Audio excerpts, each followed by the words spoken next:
Two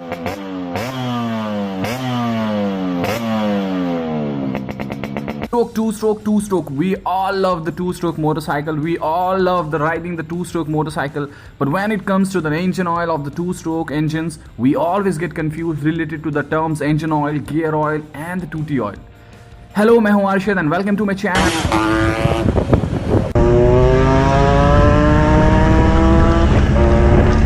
Today I'm going to explain you about the confusions of the engine oil terminology in the two-stroke. ऐसा क्यों होता है कि two stroke engines में हमेशा दो ऑयल्स यूज होते हैं लुब्रिकेशन के लिए, जबकि फोर स्ट्रोक इंजन में हमेशा एक ही इंजन ऑयल यूज होता है. Before getting in the topic, let's get a brief about the engines and the engine oils. Guys, why do we need an engine oils in our motorcycle? It's simple, ताकि lubrication हो सके और frictions जो होते हैं moving और rotating parts के वो कम हो सके. दुनिया में सभी इंजन्स में तीन मेजर कंपोनेंट्स होते हैं, चाहे वो टू स्ट्रोक हो चाहे वो फोर स्ट्रोक हो. हम उस कंपोनेंट्स को शॉर्ट फॉर्म में ECG कहते हैं, engine, clutch and gear box. और इन तीनों में बहुत सारे रोटेटिंग और मूविंग पार्ट्स होते हैं जिन्हें लुब्रिकेशन की ज़रूरत होती है ताकि उन सभी चीज़ों में फ्रिक्शन को कम किया जा सके.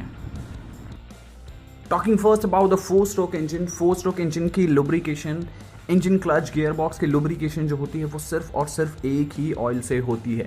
फोर स्ट्रोक इंजन में बहुत सारे एक्स्ट्रा मूविंग रोटेटिंग पार्ट्स होते हैं as compare to the two stroke engine, जैसे कि cam shaft, timing chain. So guys, इन सभी रोटेटिंग पार्ट्स और मूविंग पार्ट्स को लुब्रिकेशन करने के लिए सिर्फ और सिर्फ एक ही इंजन ऑयल की यूज़ होती है. सिर्फ और सिर्फ एक ही ऑयल यूज़ होता है, जिनके ग्रेड्स होते हैं लाइक 5W30, 10W40. एक ही ऑयल रोटेट होता है पूरे इंजन में और सभी पार्ट को लुब्रिकेट करता है. ये है फोर स्ट्रोक का लुब्रिकेशन सिस्टम. तो गाइस, बात करते हैं अब टू स्ट्रोक इंजन्स के बारे में.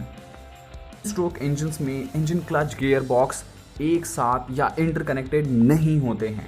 इंजन यानी कि क्रैंक केस का पार्ट जो होता है वो सेपरेटेड होता है. क्लच और गियर बॉक्स एक साथ होते हैं, इंटरकनेक्टेड होते हैं, बट इंजन टू स्ट्रोक में अलग होता है. क्रैंक केस जो होता है वो एयर सील्ड होता है, जिस वजह से एक ऑयल से लुब्रिकेशन नहीं किया जाता है. इसलिए क्रैंक केस के पार्ट को हम लुब्रिकेट करते हैं 2T ऑयल से. नॉर्मल टर्म में हम इसे 2T ऑयल कहते हैं, इसे इंजन ऑयल भी कहते हैं. तो बात करते हैं टू स्ट्रोक के गियर एंड क्लचेस के लुब्रिकेशन के बारे में. टू स्ट्रोक में जो क्लच और गियर्स होते हैं उसके लुब्रिकेशन में यूज़ होने वाला ऑयल जो होता है वो एक फोर स्ट्रोक में यूज़ होने वाले इंजन ऑयल जैसा ही होता है. उसका ग्रेड जो होता है वो बिल्कुल सेम होता है, 5W30 या 10W40 जैसा ही होता है, बट इसे हम टू स्ट्रोक लैंग्वेज में गियर ऑयल कहते हैं. ये एक बेसिक डिफरेंस है four stroke and two stroke lubrication system में.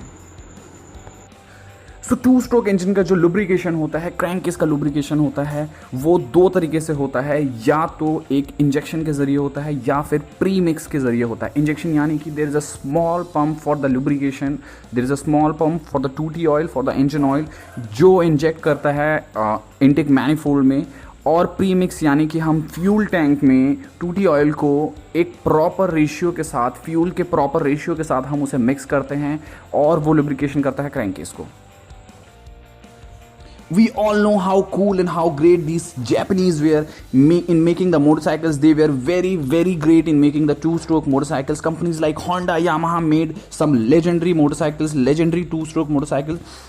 Back in 1994, association Japanese Automotive Standard Organization, in short form JASO, इस ऑर्गेनाइजेशन ने एक स्टैंडर्ड मार्क किया था 2T ऑयल्स के लिए. 94 में तीन कैटेगरीज में ये स्टैंडर्ड जो थे 2T ऑयल, इंजन ऑयल के लिए स्टैंडर्ड मार्क किए गए थे. और ये तीन category JASOFA, JASOFB and JASOFC था, जिसमें से JASOFC जो था वो सबसे टॉप क्वालिटी को बताता था एंड JASOFA जो था वो लीस्ट क्वालिटी को बताता था. बट ये क्वालिटी 2004 में फिर से रिवाइज हुई और एक नया मार्क आया जिसे हम JASOFD कहते हैं. सो गाइज, 2T ऑयल या इंजन ऑयल खरीदने से पहले हमेशा बॉटल पे मार्क ज़रूर देखें. JASOFC या JASOFD का ही खरीदें, बिकॉज ये टॉप क्वालिटी के 2T ऑयल्स, इंजन ऑयल्स होते हैं. वीडियो कैसी लगी हो ये मुझे आप कमेंट सेक्शन में बताइए. अगर आपके मन में कोई डाउट या कोई सजेशन है वो भी कमेंट सेक्शन में बताइए ताकि मैं उस टॉपिक पर वीडियो बना सकूँ. Thank you guys, thank you so much.